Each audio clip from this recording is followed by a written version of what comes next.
солығыңда көңілде асылайы кең дала жүректе жалын сағындым сені Асыл мұра. Қарлығаш әннің аты жырымды айтам, сүйген жар сүйіскен дос сырымды айтам қарлығаш. Айныма асыл сәулем берген серттен, сен мендік, мен сенікі, шынымды айтам қарлығаш.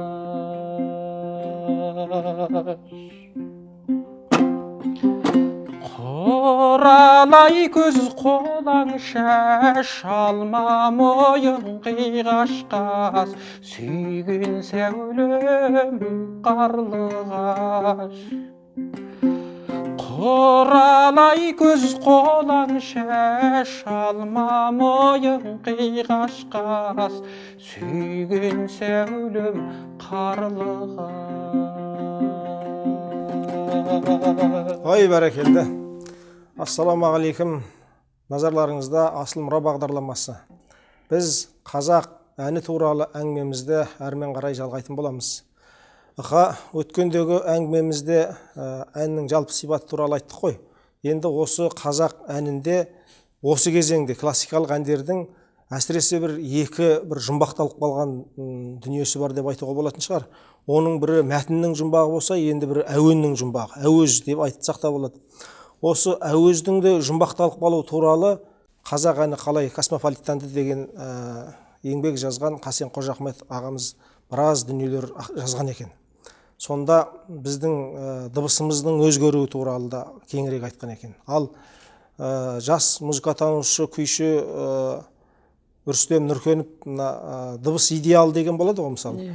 Осыны айтқан кезде біз бір ұлтқа тән дыбыс деп есептейтін болсақ, мысалы, домбыраның қоңыр үні ол сол қазаққа тән, немесе сол дыбыс идеалы қазақтың сол болып табылады. Бірақ біздің мына қойдың шегінен ширатып таққан жаңағы домбыраның шегіменен қазіргі тағылған шек, немесе перне басу, пернелердің өзгеруіне байланысты да біздің дыбыстарымыздың өзгеруі туралы айтады.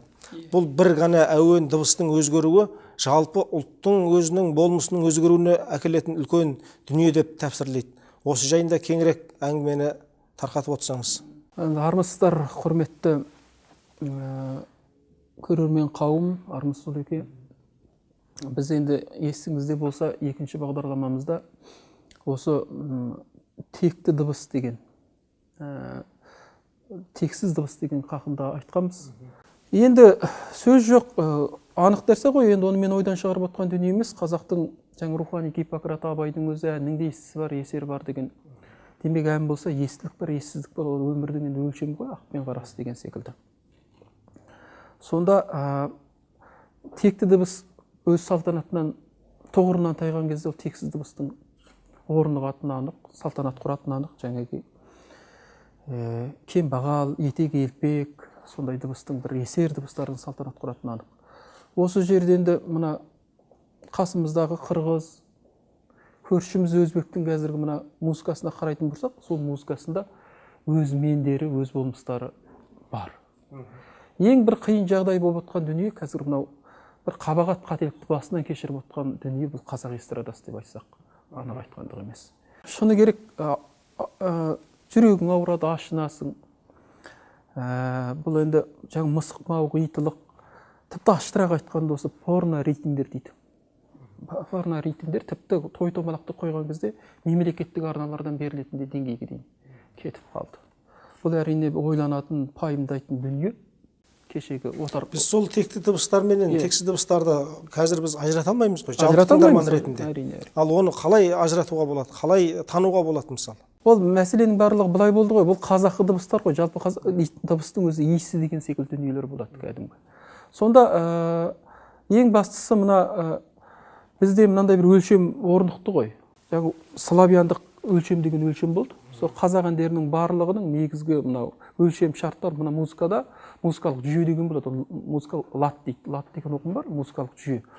Сол жүйенің барлығын сол өлшемге салып отырды ғой. Сол өлшемге салған кезде қазақтың әндеріндегі бергі құрылымдар өзгерді, интервалдар өзгерді, иірімдер өзгерді. Тіпті қазақтың сөз сөйлеу мәдениетіндегі бізде соңғы буынға түседі ғой, екпін деген мәселе соған дейін өзгерді. Себебі бұл жерде тікелей мәтінге байланысты дүние. Енді шыны керек бізде жаңа өзіңіз Қасен Қожахметті айтып өттіңіз ғой. Сол кісі түгел дерлік осы мәселелердің барлығын талдаған болады.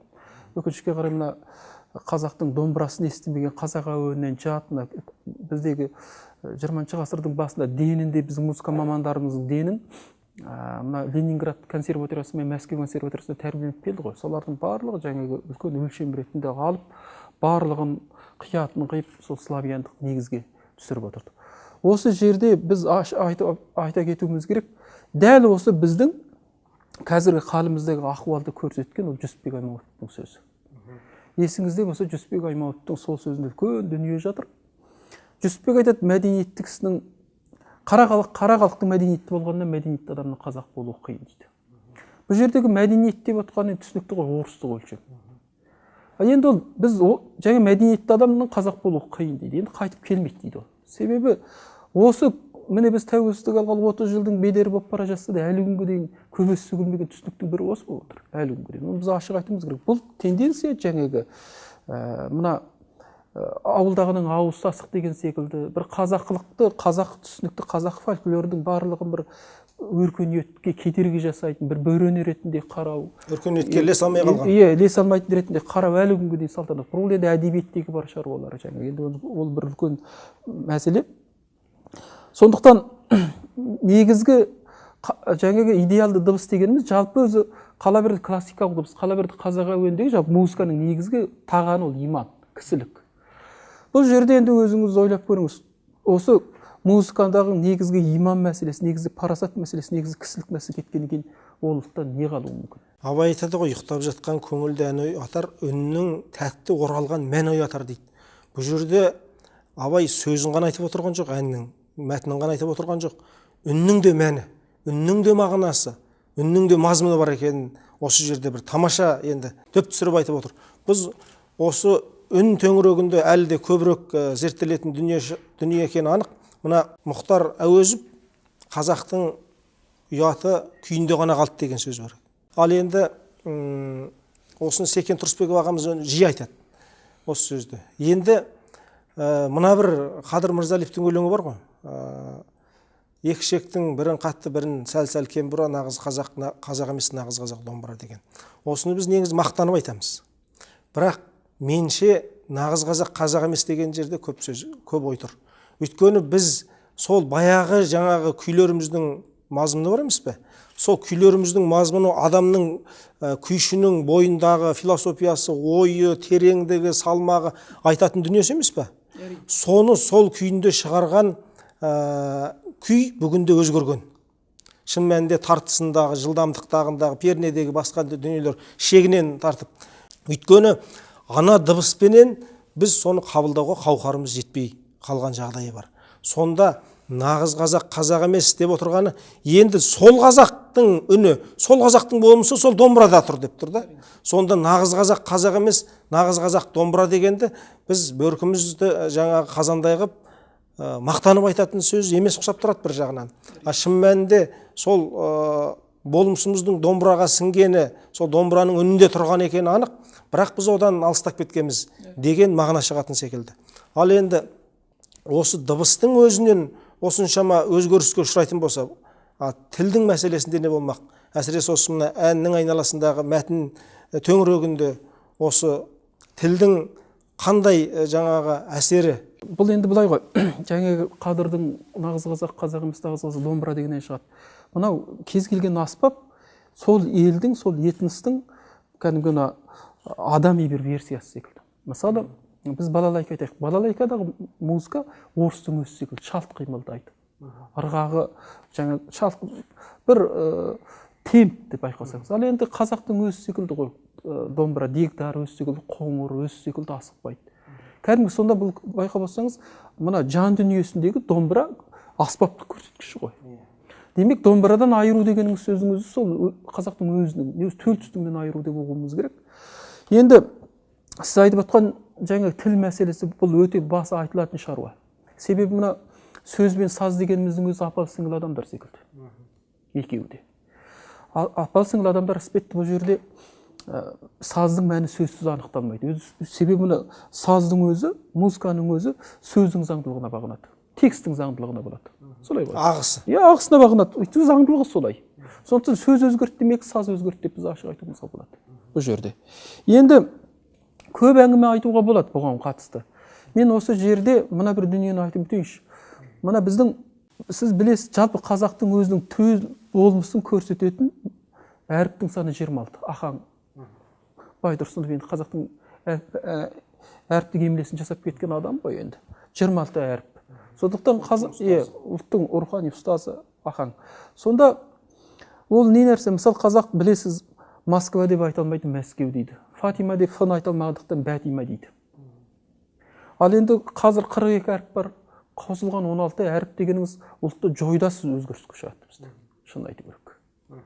Бұл жерде бір әріп деп қана қарамауымыз керек. Сондықтан мына жерде ашық айтуға болады. Гумилевтің айтқаны бар. Бір әріп бір ұлттың антропологиялық бет-пішінін толығымен өзгерте алады деген. Осы өтірік айтпасам, қателеспесем, Мұхтар Мағауин айтты деймін. Жалпы мен адамға былай қарап тұрып, осы адамның қазақ екендігін, не таққа қазақша білмейтіндігін өңіне қарап білемін дегенді.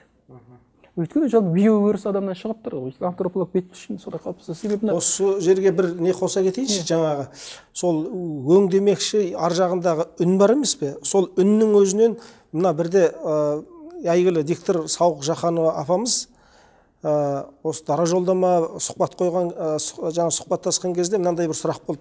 Сіз енді мына дыбыстар адам сөйлеген кезде сол сөзінен, даусынан мысалы бір оның бір кісілік деңгейіне бір баға қоя аласыз ба деп. Сол кезде ол кісі айтты, мен негізінен танимын деді. Сөйлегеннен, үнінен танимын, өңін көрмеген кезде деді. Онда себебі мен ойлаймын, енді 50 жыл, жарты ғасыр уақыт ана шығармадағы жаңағы жаман жақсылы кейіпкерлердің барлығын сөйлеу мәнерін салып отырып сөйлей келген кезде бір сананың зәу биігінде бір ұшырасып сондай бір түйсікті сол адамның жаңа кісілігі туралы бір танымға жетелейтін бір дүниені сезіп қоятын секілді. Жаңағы енді тіл деп отырғанда сол ғой жаңағы. Сол.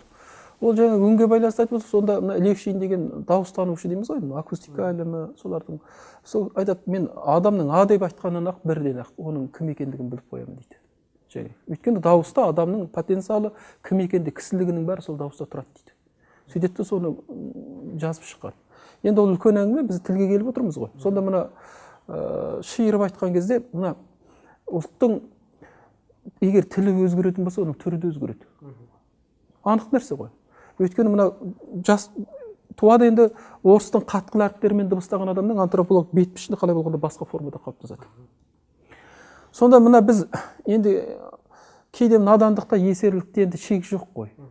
Біз мына кейде айтып жатамыз жаңағы мына қазақтардың тіл мүмкіндігі дейміз, енді арсеналы өте бай, сондықтан да жаңағы кез келген тілді акцентсіз сөйлейді деп айтып жатамын. Осы кезде менің ойыма мына Зира Наурызбаеваның бір мақаласы оралады. Сонда ол кісі айтады, мына қазақтар неге орыс тілін акцентсіз сөйлейді деп. Акцентсіз неге сөйлейді дейді. Бұл жетістік па деп. Сонда үлкен әңгіме, сонда мына өзбектің айтатындығы бар екен. Егер дейді, сен бірінші орыс болғың келсе әуелі қазақ бол дейді екен. Сосын кейін барып орыс бол дейді. Жалпы мына басқа ұлттар бізді қара орыс дейді екен. Бұл дейді автордың ең ақырғы айтпақ қорытындысы, шындығында бұл трагедия дейді. Бұл қазақтың соншалықты кез келген тіл өзінің акцентпен, өзінің орыс белгі кез келген тілді акцентпен сөйлеу керек. Өзін жоғалтып алған жерде басқа акцент, басқа тілде акцент сөйлеу. Сіз қазір тау халқын алып қараңызшы. Өзінің төл дыбысын жібермей тұрады ғой. Орыстың бас көзін шығарып сөйлейді. Сондықтан бұл оның кәдімгі ерекшелігі. Ал біздің жаңағы акцент сөйлеуіміздің өзі соншалықты. Ал осы әнге енді ғой қазір. Керек десеңіз осы классикалық әндердің өзін айтқан кезде жаңағы осы мына ілгерінді кейінді ықпал деген бар ғой, біздің қазақтың дыбыстауындағы. екі дауысты дыбыс қатар келген кезде біреуі түсіп қалады ғой, ықпалдасып келіп. Соның жаңағы екі дауысты а мен ы екеуін жаңағы аузын жағын керіп отырып, екеуін де аузына сыйғызып айтып, жаңағы бүкіл ана әннің ырғағын бұзып тұрғаны енді көп кездесіп жүр осы кезде. Ол дикторларда да бар, ол радиода, телевидениеда бәрінде бар. Бірақ енді осы жай ана бұрыннан қойылық болған ол өзі ырғағы бар бойында ән ғой, енді әннің ішінде де өзгеріп бара жатқаны өте қатты алаңдатады. Сондықтан мына біз көбінде ойлаймыз ғой, тілді коммуникация деп, тек байланыс деп қана. Олай емес, шындығында мына Гумбольдт секілді немістің лингвистері айтқан, тіл дегеніміз негізі болмыс пен тағдыр дейді. Тіл арқылы адам, тіл дейді терезе дейді, болмыстың терезесі, сол арқылы әр ұлт әртүрлі көреді дейді. Шындығында мына қазақтың тілі арқылы дүние басқаша көріледі. Өйткені ол болмысты үйтіп тұрған дүние ғой. Ол тек қана сөйлес құрал емес қой. Дәржан Өмірбаев кино режиссер мықты. Сол кісінің мынандай бір оқиғасы бар. Кардиограмма деген фильм түсірген кезде, сонда ол кісі мына баласын, бұрынғы әжелер ғой, енді бір ұрмай соқпай балаларды бір меңгеріп алып жұмсап отырады ғой, отырып, орнында отырып жұмсап отырады. Сосын бала да одан бір алыс кете алмайды, айналсоқтап жүреді өзі. Сондай бір баланы енді түсірмекші болған ғой, сондай бір әже керек болған. Өзімнің шешем секілді мүмкін дейді да. Сонда бір күні ана Сайрам вокзалында отырсам, менің дейді арқа тұсымнан бір әйелдің сөйлегені естілді дейді. Билет сұрап жатыр ма, енді әйтеуір бір сол үн кеп құлағыма құйылды дейді. Мына адам сол фильмде сол ананың рөлін ойнайтын адам деп бірден кесіп пішіп тастадым дейді. Содан кейін барып сөйлестім, ол анау жаңа Ақсуат жақтағы бір әйел, сосын ол ауылдағы адам, мұғалім екен. Ойбай, мен киноға түсем бе, қалай түсе алмаймын деп айтты. Жоқ, түсесің деп. Сонымен әйтеуір жаңағы түсіріп фильмге. Кейін ол шетелде өткен бір үлкен кинофестивалда ол жақсы жаңа әйел рөлін сомдаған үшін сыйлық алып, оған барғанда жоқ дейді. Оны тіпті сыйлықты біздің үйге алып келдім, сол күйі әлі жатыр, алғанда жоқ дейді. Ертерек түсірілген ғой. Сонда үнінен танып тұр екен сол дыбысты. Шынында айтқан кезде бұрын әжелеріміздің өзінің бір балаларға айналайын деген кездегі ерекше дыбысына біз құлағымызға жүрегіміз елжіреп қалады. Себебі сол жаңағының болмыстың бәрі бойында сақталып тұрған адамның сөйлегені болу керек. Өз ескі дыбыстарға шыны керек. Біз тыңдап қалсақ жақсы көріп қаламыз. Бұрынғы аталардың, әжелердің дауысын тыңдағанда қызықтап сөйтіп отырып қаламыз ғой мысалы. Осы әңгімеңіздің жаңағы бір тірі көрінісі деп айтуға болады осының барлығы. Енді осы тілге байланысты әннің өзінде бізде мына мәтіндер жұмбақталып жатыр дейміз ғой, текст мәтіннің іші ол өз алдына. Кейде бір біз әндердің атының өзі, біз әндердің аты мысалы Перуайым деген ән бар, Уайстың деп енді көп дау болған ән ғой, бірақ енді үш дос деп айтылады. Одан кейін мысалы Қысымет әсеттің, одан кейін Дариға деген әндер мысалы, Уа Дариға, Дариға дәурен, Бертінгі Тұрсынжан Шақпай ағамыздың. Мысалы, осы сөздердің өзінің мағынасынан біз ажырап қалған екенбіз. Мысалы, Перуайым деген 87 жылы осы Жұлдыз журналының бір 7-ші санында ма, Жақып деген кісі соны талдай келіп, бұлай нәрсе айтқан екен. Бұл Перуайым деген жаңағы орыстың аузымды ашып сүйгенім, көзімді ашып көргенім, бірінші сізді бір ең жақсы көріп қалған тұңғыш махаббатым дегенге арналған, мысалы первый деген сөзінен шығарып, первыйым деген секілді, енді былайша айтқан кезде күлкілі негізі. Ал ол шын мәнінде оңдасынып құрастырған жаңағы үлкен сөздікте, қазақша парсша сөздікте, ол парсының Перуайым дегені сол қамқор пейілдегі, тілекші деген мағына беретін дүние екен. Ал оны кейін белгілі әнші Еркін Шүкменов ағамыз Қытайдан келген бір қазақтардың тойына барып қалдым. Сол жерде Перуайым пейілдеріңе рахмет деп бір шал сөйтіп сөйледі. Сол тойдың соңын күтіп отырып сол шалмен сөйлесіп едім. Тілекші деген сөз. Енді мына әннің өзінің мәні, мағынасы шын айтқан кезде дегенге Перуайым түседі, сен ойласам саруайым. Жаңағы бірдеме қосалмадым, аман жүр, қайда жүрсен қалқатайым деп біледі мысалы. Сонда сол тілекші жаңағы пейілдегі үне сөз екенде, осы әннің текстіндегі Перуайым ашылған кезде әннің өзі ашылып сала береді.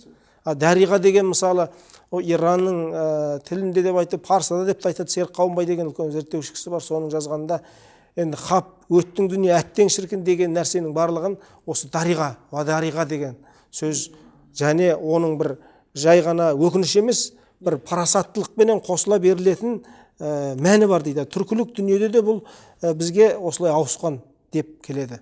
Сондықтан бұл әннің аттарының өзі осыншама мағына беріп тұрғанын біз осы кезде аңғарамай жатырмыз. Осы жерде сізге тұздықтай кетейін сөзіңізді. Ол әндегі жеке ұғымдарға, біз тақырыптардағы жеке ұғымдарға қазір келеміз ғой, Алла жеткірсе. Енді біздегі жаңағы кейбір тексттерді теріс айту, текстологиялық талдау дейміз ғой, әндегі мәтіндерді ұқпай айту дегендеріңізде бір байтақ әңгімеге жүк. Сонда мысалы Бисмилла Балабеков деген әнші бар, ертеректе мына Исалардың тұсында, әмірелердің тұсында өмір сүрген адам. Ән сапары деген еңбек жазған. Сонда мысалы өзіміз айтып жүретін Ағдариғай деген ән бар ғой, қолымда бір қамшым бар, буынақталған деп. Сосын бәйгеден екі аткелер ойнақтаған дейміз мысалы біз. Мен енді өз басым бәйгені көріп жүрген қазақпыз, ойнақтап келген атты көргем жоқпын. Болдыртып, қанша алыстан шаршап келеді ғой атыңыз, тапырақтап деген секілді. Сонда енді сандал. Сандал. Сонда енді ақылға салатын болсаң, бәйгеден жүйріккелер шын бапталған дейді. Қолында бір қамшым бар, буынақталған, бәйгеден жүйріккелер шын бапталған дейді. Ақылға қонымды ғой, қонымды мысалы. Дәл осы секілді мысалы әсеттің ақау иісің деп жүр, күні бүгінден ақау иісің қоңырға сен шақибас, айтқанмен таусылмайды көңілден азыз. Иісің деген не нәрсе?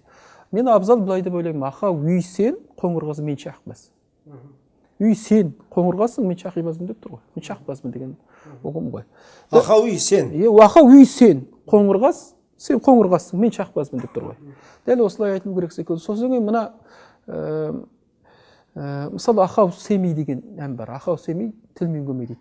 Егер біз кез келген нәрсені қарау үшін бірінші сөз екінші сөзге сәуле түсіріп, екінші сөз үшінші сәулеге түсіріп, үшінші сөз төртінші сөзге сәуле түсіріп тұрады. Мағынасына қарайсыз ғой, солай сілтеме жасап тұрады ғой. Егер біз екінші жолға қарай үңілетін болсақ, бұл сөздің мүлде басқа екендігін ұғуға болады. Ол семей емес екендігін аңғаруға болады. Неге десеңіз, ақау семей тілмен көмей. Егер біз ақау демей десек, тілмен көмей десек, ол да дұрыс болады. Өйткені ақау семей тұр, семейден кейін тілмен көмейдің не қатысы бар бұл жерде? Ақау демей болу керек. Өйткені тілмен көмей қосым жар оған рөл атқарып тұрған сөз. Осы секілді енді дүниелер өте көп. Мысалы, бұл енді текстологиялық тұрғыдан айтып жатырмыз ғой, әндегі мәтіндер әсіресе мысалы мына Аханның мысалы Қараторғай. Енді Қараторғай деген өзінің бүркітінің аты ғой. Құс қартайғанда қанатымен ұшып, құйрығымен қонады дейді. Құйрық қауысына түсіп қалғаннан кейін құс қона алмайды, оны біліп отырсыз ғой. Қанша дегенмен құсшының баласысыз, бүркітшінің баласысыз ғой. Сол бүркітін жібергендегі көрінісі ғой, соны Ахан көңілін шабақтап, көңілін тербеп осындай ән болған ғой. Ал енді осыны кәдімгі Қараторғай деп тіке мағынада түсініп, жаңағы ағаштың бұтағына қонып алып сайрайды таң алдында Қараторғай дейді, әлі күнге дейін. Қараторғай деген құсы бар екені анық қой енді. Анық қой енді, осыны енді біз кішкене қарайтында уақыттар келді. Кейде мына әншілеріміздің өзі, дәстүрлі әншілеріміздің өзі осы мәтінге көп мән бермей жататын жағдай бар. Кейде мен аттарын айтпай қой, кейбір үлкен әншілердің өзі мысалы мына жігітте де жігіт бар, тонның ішкі бауындай, қыздарда да қыздар бар, жарылмаған қауыздай деп айтады ғой. Сол әнді қыздарда да қыздар бар, жарылмаған қауындай, жігітте де жігіт бар, базар тонның бауындай дейді. Ол базар тонның қандай қатысы бар? Тонның мысалы ішкі бауы болады. Ішкі бау ол жаңағы суықтың бүкіл бәрінен қорғайтын бау ішкі. Және жігітте де жігіт бар деп неге тонның ішкі дүниесін айтып тұр? Тонның ішкі бауын айтып. Ол достығын сыртқа көрсетіп қауқиып мен анамен дос едім, мынамен дос едім. Ол іштегі жанымен дос жігіттің. Жігітте де жігіт бар, адамның жанымен дос болатын. Жанына сондай тонның ішкі бауы секілді жақын бола алатын. Тұрғанда бейне құрып жаның шошып қой абайша айтқанда. Сондай дос деген ол жерде достың жігіттің сипатын беріп тұр, доспен дос бола алатын. Ол жерде базар тонның бауындай деген ол ешқандай оған қатысы жоқ мысалы. Өте күлкілі жағдай. Бұл әндерде мысалы айтылып жүр. Енді осы жерде бір нәрсені айта кетейін. Біздің бағдарламамыздың алды YouTube каналына шығып, жұрттар өзінің пікірлерінде айтып жатыр ғой. Кейбір кісілер шынын айтқан кезде ол да жөн сөз шығар. Жаңағы шымшық сойса да қасапшы сойсын деген секілді дүниелер айтып жатқан жігіттер де бар. Енді біз шын мәнінде біз кәсіби әнді біреуге осылай айтасың деп үйретіп жатқан жоқпыз. Біздің мақсатымыз да ол емес. Біздің мақсатымыз өзіміз білетін, өзіміз сезінген қазақ әнінің бүгінде кейбір теріс түсіп жатқан тұстары бар, ішің ауыратыны бар, жаның ашитыны бар деген секілді дүниелерді ортаға салу. Сен де мысалы аға өзіңізде бұл ән былай айтылады деп бірден жаңа кәсіби әнші ретінде емес, соның бір қайырма қағысының қалай екені туралы өзіңіздің құлағыңызда қалған дүниелерді айтып отырсыз ғой. Мысалы осы әннің жаңағы біз тақырыбы туралы айттық қой. Сол тақырыбындағы кейбір сөздің қате айтылуынан немесе тақырыбындағы сөздің ашылмауынан сол әннің тұтас болмысы ашылмай жатады. Кей кезде енді мысалы сіздің құлагер туралы жазған дүниеңіз бар, сонда соның қайырмасынан ақ сол жаңағы құлагердің тағдырының көпшілік біле беретін жағынан басқа қыры бар екені сол жаңағы қайырмада тұрған секілді. Соны талдап көрсетесіз ғой. Соны кішкене кеңірек тыңдармандарға айтып өтсеңіз. Негізі енді әннің қайырмасы дегенге келтіріп отырсыз ғой. Мысалы мына қайырма бір ерекше бір сезімді іркіп отырып. Жаңағы ақау демей деген сол секілді жаңа қайырмалар ғой енді көбісінде басқа да жаңа. Біз осы уақытқа дейін негізгі әндегі аңдатқан ұғымдарымыздың барлығы осы қайырмадан алып отырмыз ғой. Осы жерде қайырма дегеніміз ең бір аяулы сезімдерді бір жинап ең неге салып отыратын. Көбінде мына әннің қайырмасы арқылы тануға болады да, әннің не екендігін. Өйткені бар күшін, бар салмағын осы қайырмаға салады. Қайырма арқылы анықтау болады.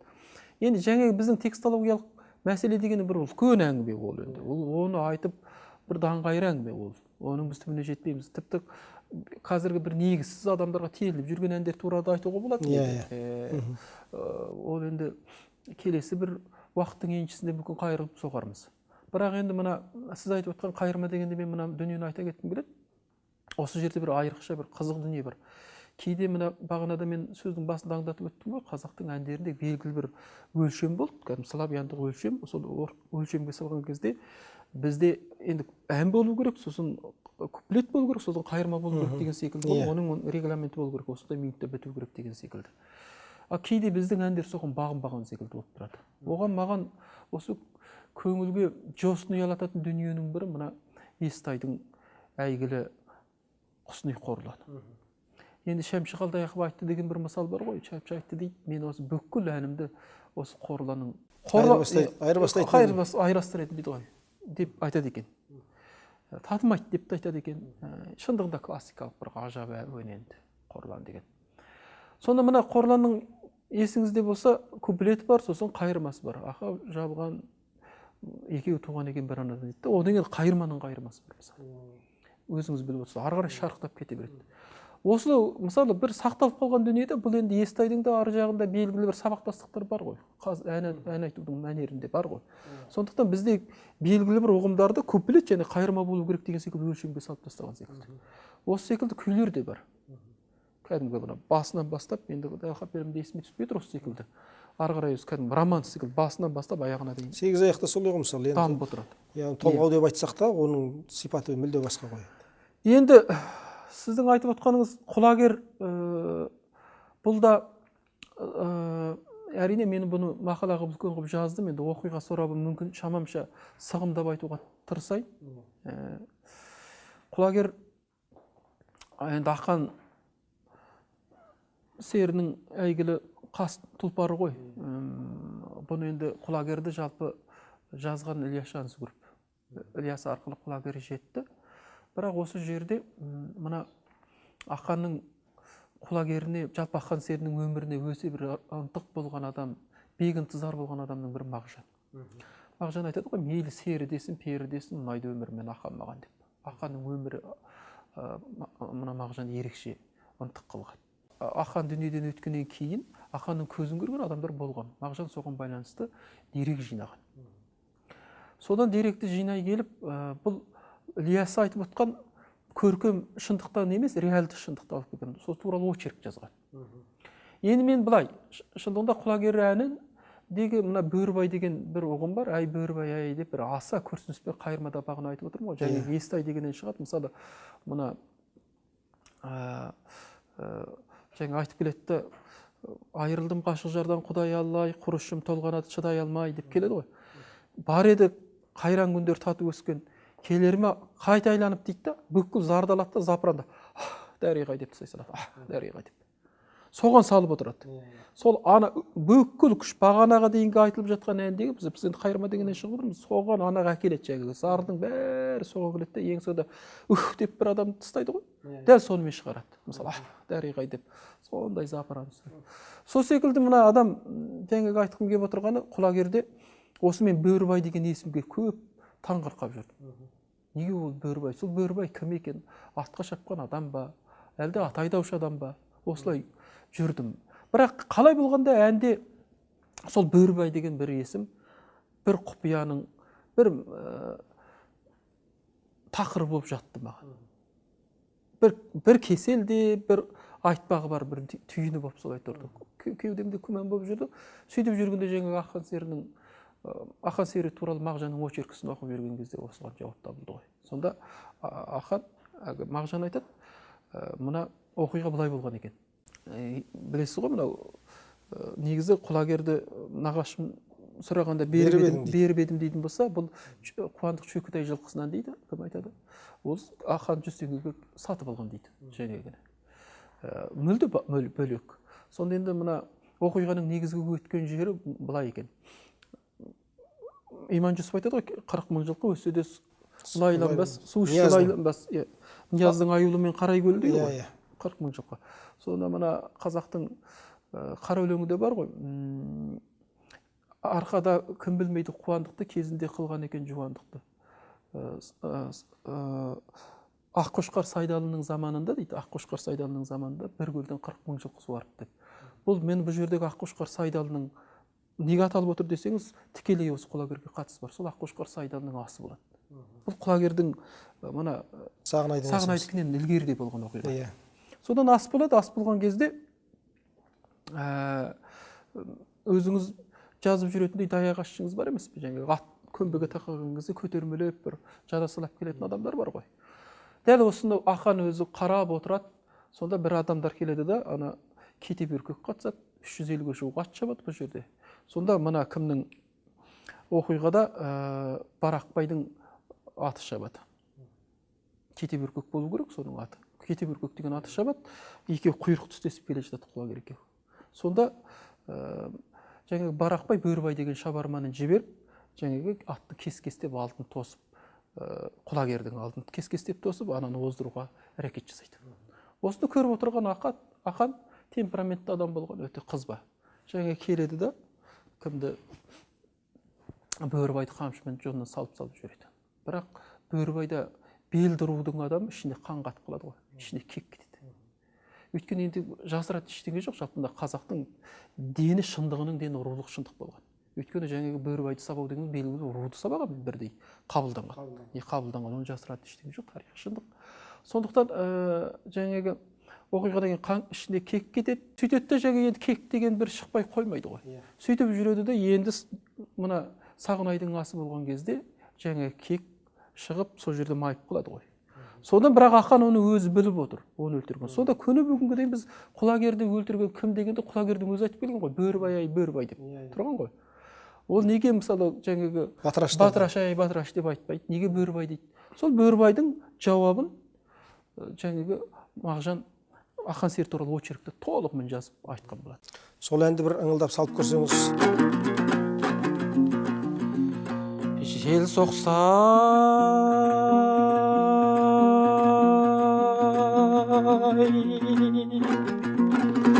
қамыспасың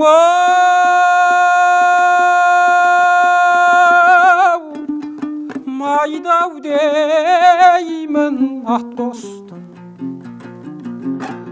ат айдаушы айда деймін.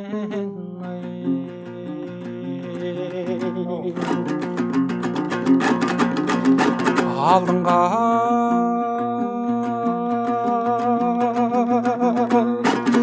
барам болмай қылаң болды, жығылмаса құлағың.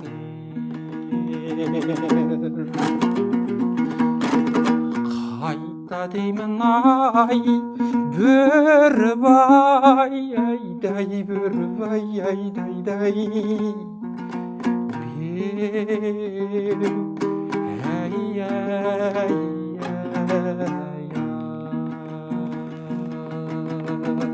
Осы Бөрібай.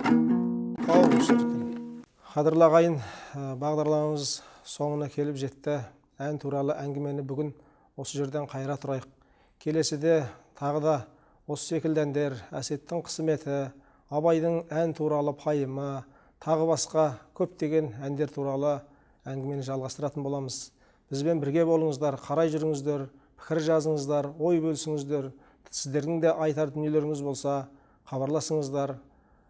Осы бәріміздің илегеніміз бір терінің пұшпағы дегендей, қазақ әнінің өзінің көкірегіне қайта оралуына әркім қарлығаштың қанатымен су сепкендей өзінің үлесін қосып жатса, бұл үлкен руханиятқа қосылған үлес болар еді. Асыл мұра.